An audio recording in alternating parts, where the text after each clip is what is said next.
चला आज आपण भारतातल्या एका प्राचीन बोधकथेत डोकावूया.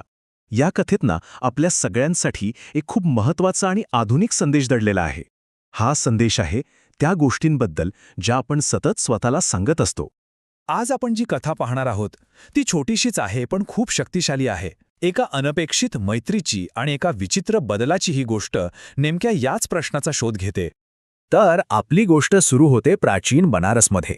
तिथे एका श्रीमंत व्यापाऱ्याच्या स्वयंपाकघरात एक शहाणं कबूतर आणि एक कावळा राहायचे आणि बघता बघता त्यांच्यात घट्ट मैत्री झाली. आता त्यांच्या स्वभावात जमीन आसमानाचा फरक होता. कबूतर म्हणजे बोधिसत्व, म्हणजे भावी बुद्धच, पण कावळा तो होता लोभी. आणि हाच लोभीपणा पुढे जाऊन संपूर्ण कथेला एक वेगळंच वळण देतो, जेव्हा तो स्वयंपाकघरातल्या आचार्याच्या तावडीत सापडतो. मग एके दिवशी काय झालं, कबूतर जंगलातून परत आलं आणि पाहतो तर काय, आपला मित्र, त्याचा मित्र कावळा पूर्णपणे बदललेल्या अवस्थेत दिसला. झालं असं होतं की त्या लोभी कावळ्याला आचार्याने चांगलीच शिक्षा दिली होती. त्याची सगळी पिसं उपटून टाकली होती, त्याला पिठाने माखलं होतं आणि एका टोपलीत फेकून दिलं होतं. आता हे असं विचित्र दृश्य बघून कबुतराला राहवलं नाही. त्याने थोड्या खेळकरपणे उपहासाने आपल्या मित्राचं स्वागत केलं. आणि आता खरी गंमत आहे, यावर कावळा कसा प्रतिसाद देतो? लाजेने मान खाली घालतो? नाही, उलट तो एक भली मोठी खोटी कहाणी रचतो. तो बघा काय म्हणतो की त्याची उपटलेली पिसं ही शिक्षा नाही आहे, तर एका न्हाव्याने केलेली एक स्टायलिश, मुद्दाम केलेली हेअरकट आहे. म्हणजे बघा, आपला अपमान लपवण्यासाठी तो त्याला एक अत्याधुनिक फॅशन स्टेटमेंटचं रूप देतो. शहाणं कबूतरही मग त्याच्या खेळात सामील होतं. ते कावळ्याच्या गळ्यातल्या कवडीबद्दल विचारतं आणि त्याच्या कथेला आणखी पुढे ढकलतं. आणि यातून कावळ्याचा गर्विष्ठपणा किती खोलवर रुजलाय हे स्पष्ट दिसतं. तो हट्टाने सांगतो की ही शिक्षा नाही, तर एक फॅशनेबल दागिना आहे.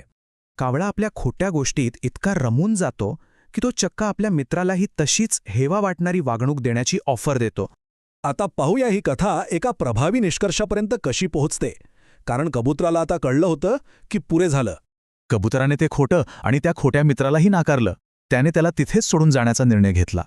आपल्या फसवणुकीसोबत एकटा राहिलेला तो गर्विष्ठ कावळा जगू शकला नाही आणि अखेर त्याचा अंत झाला. तर मग या छोट्या आणि दुःखद कथेतून आपल्याला काय शिकायला मिळतं? ही प्राचीन बोधकथा आजही इतकी महत्त्वाची का आहे? ही एक जातक कथा आहे. जातक कथा म्हणजे काय, तर बुद्धांनी आपल्या अनुयायांना शिकवण देण्यासाठी वापरलेल्या त्यांच्याच भूतकाळातल्या अनुभवांच्या गोष्टी. या कथेबद्दल सांगताना गुरूंनी स्पष्ट केलं होतं की तो लोभी कावळा म्हणजे त्यांच्या सध्याच्या आयुष्यातला एक लोभी भिक्षू होता आणि ते शहाणं कबूतर म्हणजे स्वतः गुरु होते. ही बोधकथा जाता जाता आपल्यासमोर एक महत्त्वाचा प्रश्न उभा करते आणि हेही दाखवते की सर्वात मोठे आणि धोकादायक सापळे तेच असतात जे आपण नकळतपणे स्वतःसाठीच तयार करतो.